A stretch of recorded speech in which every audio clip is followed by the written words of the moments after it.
Magandang araw po, welcome po sa aking channel, Love9 TV. Patalasasan po, meron po ba kayong mga properties na napapabayaan or non-performing assets? Plan nyo ibenta, pero wala kayong oras sa pagbenta nito. Kung ito'y pagkakatiwala nyo po sa amin, tawag lang po kayo sa aking numero, usap po tayo, gawin ko po ng video for free. Yes, libre po, wala po kayong babayaran. Tutulungan pa namin kayong mabenta ang inyong property. Kami na po bala sa marketing, sa boosting or paid ads. Even sa tripping, hindi na po kayo mapapagod sa pag-entertain ng mga buyers. Kami na po bala sa lahat. Tawag lang po kayo. Meron po tayong bagong video presentation, isang commercial building dito sa Cavite. May lot area po ito na 88 square meters at may floor area na 300 square meters. Ito po ay newly renovated kaya wala po kayong ipapagawa dito. 4-story building na malapit po sa lahat ng business establishments, even government offices. Tungkol naman sa dokumento nito, ito po'y titulado, buhay po ang may-ari, kaya wala po kayong maging problema sa documentation o sa transfer ng title. Samahan niyo po ako. Check po natin itong ground floor. Ang monthly rental po ng ganitong kalaking pwesto na commercial ay nasa 18 to 20,000 pesos. Naka-tile flooring, maayos ang pagkapalitada, may mga pin lights, at malaki po ang espasyo. Dito po sa dulo ay may service area. Open lang po ito, kaya meron pong natural ventilation. Pati po sa second floor, third floor, at fourth floor. At check po natin dito sa kabilang side na kung saan dito naman po yung kitchen na meron pong stainless countertop. Pamatagalan na po yan. Then mula po dito sa kitchen, ito naman po yung toilet and bath na kung saan kompleto din po ang toilet fixtures at ito'y naka-tile bathroom wall. So lahat pong level ay meron pong banyo. At dito naman po yung under stair storage na pwede pong paglagyan ng kung ano-anong kagamitan.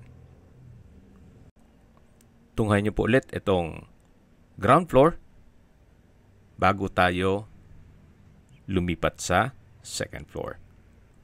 Kung sakali man pong ma-acquire nyo ito, naka-ready na po for rental business. Ang kagandahan po sa ganitong mga property, ito po'y income generating. So ito po ang ground floor dito sa 3-story na building. Then dito naman po yung stairs o hagdan. Naka-solid wood door po. Akyat po tayo. Samahan niyo po ako. Naka-concrete staircase na po ito. Then, tubular handrail at railing. Nandito na po tayo sa second floor. So, dito naman po marami pong uupa sa inyo dito. Pwedeng gawing opisina. Then, coffee shop. Maayos din po. Wala po kayong ipapagawa dito. Naka-tile flooring. Pulido din po ang pagkapalitada. Maayos din po ang pintura ng ceiling at wall. At meron po itong access door na papunta naman dito sa balkonahe. At meron din pong security grill. At the same time, disenyo na rin po ng pasad ng building. Dito po sa labas ay naka-PVC ceiling panels. Then meron pong fire exit ladder. At pabalik na po tayo dito sa loob para check natin yung ibang parte nitong building. So ito po ulit yung second floor na kung saan open concept lang po. Walang partitions. At napakalaki po ng espasyo. Sa dulo po ay may owning type window. Then dito naman po yung kitchen na may countertop, stainless sink with faucet. Then meron din po itong sariling toilet and bath, na kung saan may hand wash basin, water closet with bidet, shower, at ito'y naka-tiled bathroom wall. From floor to ceiling po yan. So ito po yung banyo ng second floor. Then meron din po itong natural ventilation. Ito po yung bintana na pinakita ko sa inyo kanina. At dun po tayo sa baba nakapwesto. Dun sa may service area ng ground floor. Yan po yung owning type window glass.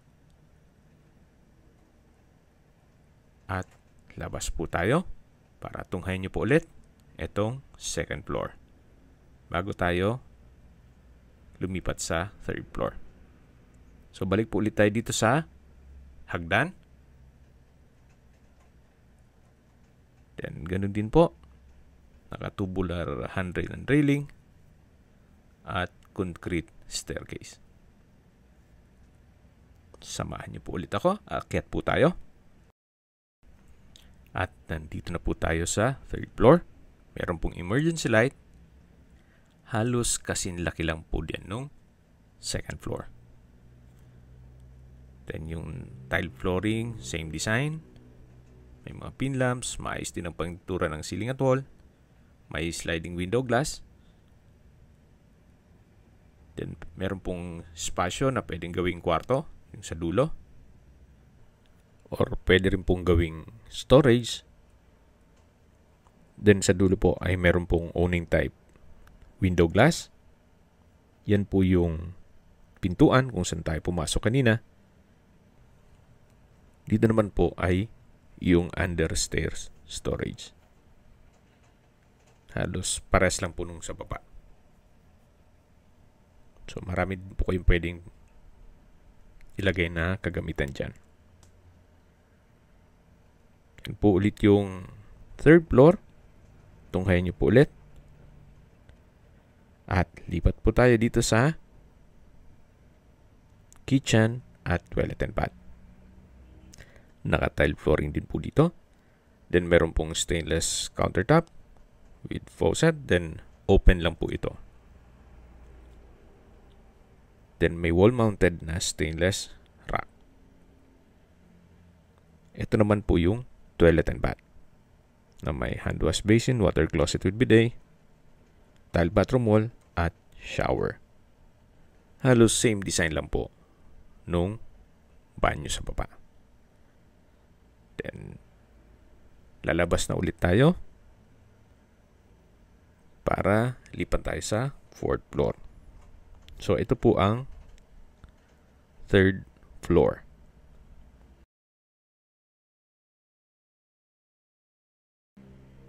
Labas ulit tayo. Then ito naman po yung hagdan kung saan tayo pumani kanina. At dito naman po yung hagdan na papunta naman sa fourth floor na meron din pong pintuan.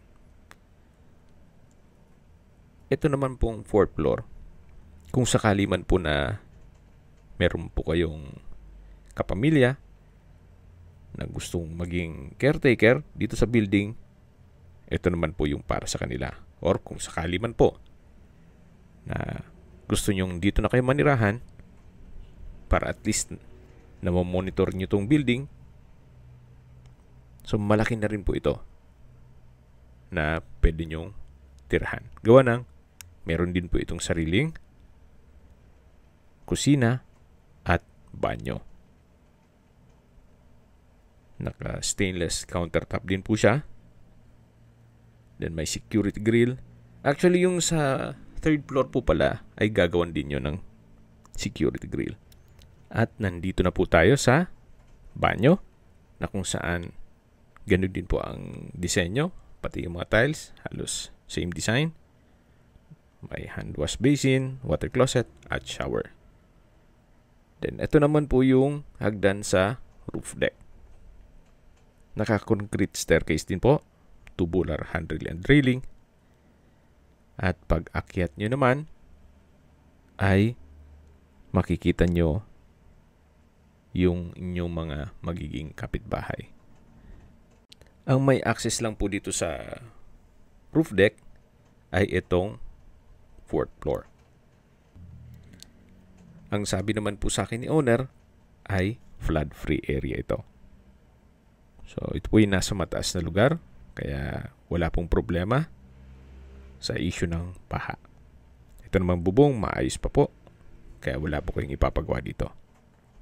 Pag-usapan na po natin ang distance, location at travel time. Mula po sa Sangley Point International Airport, ang distance is 2 kilometers at ang travel time is 8 minutes. Mula naman po sa Cavitex Kawit Toll Plaza, ang distance is 14 kilometers at ang travel time is 35 minutes. Mula naman po sa Tirona Highway, ang distance is 12 kilometers at ang travel time is 30 minutes. Mula naman po sa Cavite Economic Zone, ang distance is 13.3 kilometers at ang travel time is 36 minutes. Mula naman po sa Cavite State University, ang distance is 13.4 kilometers at ang travel time is 35 minutes. Mula naman po sa Manila o sa airport, ang distance is 29 kilometers at ang travel time is 55 minutes. Opo, napakalapit lang po nito sa Metro Manila. Sa presyo na po tayo. Binebenta po ito ni owner sa murang halaga, 10.8 million pesos net. Ibig pong sabihin, si buyer na po ang sasagot sa lahat ng taxes at expenses with regard to documentation. Sa 10 million pesos, meron na po kayong 4-story building na ready na po for rental business. Kung may mga katanungan po kayo, tawag lang po kayo sa aking numero. Sa mga kababayan man natin nasa ibang bansa, meron po akong WhatsApp, Viber, at Telegram. Same number lang po, 0917-316-3399. Sa mga nagtatanong naman po ng aming Facebook, meron po aming Facebook page na Nov9TV at Facebook Real Video. Meron din pong TikTok at Instagram. May ibang YouTube channel po kami, the Nov9TV channel, Nov9TV Listings, Nov9TV On The Spot, Nov9TV Updates, at Nov9TV House Rental. Sana po naibigyan nyo ang video presentation. Paki-like and subscribe na lang po sa aking channel para ma-update din po kayo sa aking future listings. Kung sakali po hanap nyo yung mas malaking sukat ng lupa, meron din po kami ibang listings na pwede nyong pagpilian. Huwag po kayong mag-atubiling tumawag sa amin. Then, let us know your budget para malaman namin kung anong property pwede naming ilog sa inyo. Sa lahat pong viewers, subscriber at nagtiwala po sa amin, salamat po sa suporta.